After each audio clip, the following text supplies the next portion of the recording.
নমস্কার বন্ধুরা, সবাইকে শারদিয়ার অনেক অনেক শুভেচ্ছা। আজকে চতুর্থী, তো আজকের দিনে বেশ দারুণ একটা লাঞ্চ থালা সাজাচ্ছি। তো হঠাৎ করেই এত কিছু আয়োজন হয়ে গেল, প্ল্যান করা ছিল না। তো দুপুরের লাঞ্চটা কিন্তু জমে গেল। আর যেহেতু পুজোয় তো একটু ভালো মন্দ খাওয়া দাওয়া হবেই। তো আজকে দুপুরের লাঞ্চে ছিল গরম গরম ভাত, ভাতের উপরে লেবু লঙ্কা উচ্ছে আলু ভাজা, আর ছিল ডাল, সাথে ছিল ফ্রাইড রাইস, আর দিতে গিয়ে বাটিটা একটু নড়ে গিয়েছে। তার সাথে ছিল স্যালাড। আজকে সব কিছুই আমার সঙ্গে একটু অন্যরকম হচ্ছিলো, স্যালাডটাও পড়ে যাচ্ছে। তার সাথে ছিল বেগুনি আর ছোট ছোট করে আলু ভাজা।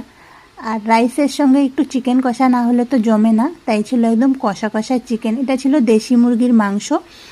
তো সব মিলিয়ে দুপুরের খাওয়া দাওয়াটা দারুণ হলো। শেষ পাতে ছিল মিষ্টি দই। দেখতে যতটা না লোভনীয় লাগছে, খেতে তার থেকেও বেশি লোভনীয় ছিল। বাইরের ওয়েদারটাও খুব সুন্দর, দুপুরে ঝলমলে রোদ ছিল, একটু আগে আবার ঝমঝমিয়ে বৃষ্টি নেমে গেল। সব মিলিয়ে দিনটা খুব সুন্দর কাটলো।